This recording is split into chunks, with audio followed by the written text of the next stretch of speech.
But I prefer a man who lives and gives expensive jewels.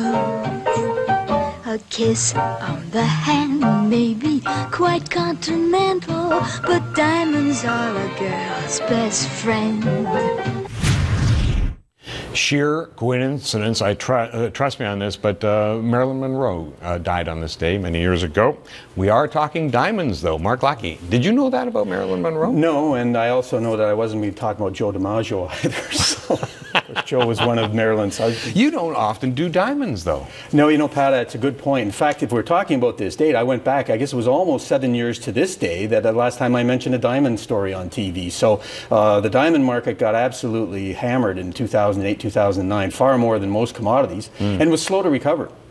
But you know, in the last year and a half or 2 years, Pat, we've seen the rough diamond prices have improved, demand conditions have gotten better, and just from the street, you know, the recent Stornoway financing of over $900 million, that tells me the street's back, people are coming back. I'm getting a lot more feedback too from people, so I'd have to say in the last 6 months I had more interest in diamonds than say the last 6 years. Okay, but diamonds vary so much. There's industrial diamonds, there's ones that become jewelry, you know. It's a hard area to nail down. You know, that's the point, Pat. It's very interesting because I concede I got some help recently. When I started going back in the diamond markets, I called Matthew O'Keefe and Laurie Curtis over at Dundee because I know they follow it and they've done a lot of good work, because to get up to speed quickly was going to be difficult for me. So I got a lot of great information. But you're right, you go from, you got the diamonds, they're all different sizes, shapes, colors, they have to be registered. They then go to somebody who manufactures them into polished gems. Then the polished gems are sent to manufacturers who turn them into diamond necklaces or diamond rings. And so it's quite a much more complex process than, say, if you're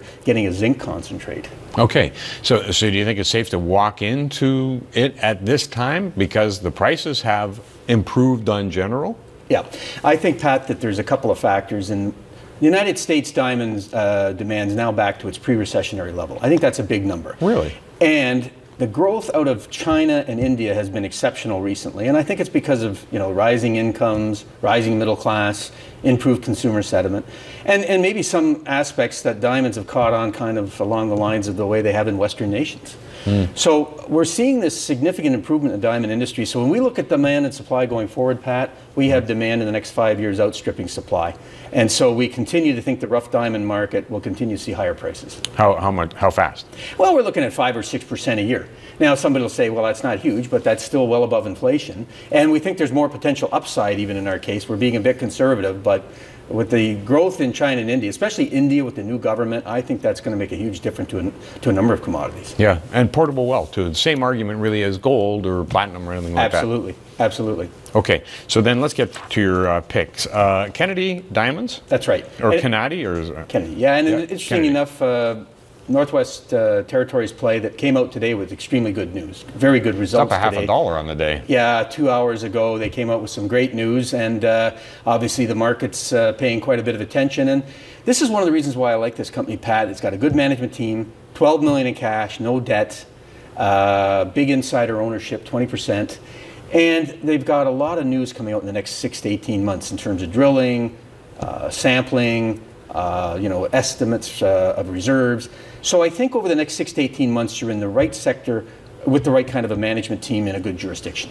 Do they have experience in the Canadian mining environment? Yeah, they do. And that's the important fact. In fact, all three of these companies, Pat, the major work that these people have done is in Canada. So that's fairly significant because clearly you have to know the North. You have to understand guys like Chuck Fipke really were the pioneers. And a lot of people that worked with Chuck and that did work are responsible for now carrying on a number of the mines that you're going to see producing in northern Canada, because again, we're the #3 producer of diamonds in the world today. Are we really? Right, that's right. I mean, it wasn't that long ago. It was within my lifetime that they were digging underneath lakes to find diamonds. Well, in fact, Pat, you know, if you go back, I mean, and that's the other thing when people say to me, like, Northwest Territories, don't you worry about the logistics? Well, maybe 30 years ago if we were having this discussion, absolutely. But the people like Chuck and other people have gone forward and produced these mines have shown that the logistics in northern Canada, they're not that difficult. We've got copper mines, zinc mines, we've got everything up there now. So I would argue that it's completely different than it was, say, 25 or 30 years ago. Oh, okay. North Arrow Minerals. Same thing. They're in Saskatchewan. They're also in Nunavut.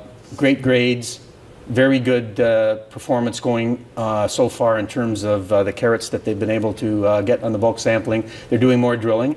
Again, they have what, I think 10 million in cash and no debt, and over 30% insider ownership. So the people have put their money into this company, Pat. And what I like about that is that these guys are going to be around for a long period of time. It's not like the people on the venture that have no money, and unfortunately about 40% of the mining companies don't have any money. So it again reaches all of the factors that we look at, and we see a lot of news coming out here again in the next 6 to 18 months in terms of positive news flow, and that's what you need when you're in an exploration business and you're in a positive sector. Okay, yeah, okay, but is there a difference between mining copper, whether it's the size or something along those lines, and mining diamonds? Because I remember years ago you had to find the kimberlite pipe and you had to find the particular strain. You certainly have to find those, and all three companies here, Pat, have already found significant kimberlites, and they have found some very high-grade diamonds. So it's a question of getting to the next step where you do more drilling and figuring out how big the resource is and what your costs are going to be. And that's where these companies are now going to. So they're not as advanced as maybe a couple of the bigger, well-known names in Canada. But if you want to look at the next level, Pat, they've certainly got well beyond the point of being completely greenfield operations. I mean, they've got to the point where you know that they've got diamonds. It's a question not of what do they have. It'll be a question of how good the quality is and what can they continue to find as they do more work over the next year and a half. And that's why I think it's kind of an exciting area. But the two that you're mentioning already have a hole in the ground, so to speak. Yeah, they've already done work, sampling, drilling. That's right. Okay. And then Peregrine diamonds. Same thing. They're in Baffin Island. Now they're in the southern eastern part of Baffin, which I think is important because a little bit more difficult to do business as you go north on Baffin Island. But again, the logistics are done because we've seen other operations on Baffin Island in the past. Here again, very high grade. They've done some interesting sampling. They've got drilling coming up and more sampling in the next 6 to 18 months. Again, they've got $6 million in cash. So, my kind of cutoff point, I like to see companies have at least a couple million, and then when you're well above that, and again, another company with inside ownership of over 30%.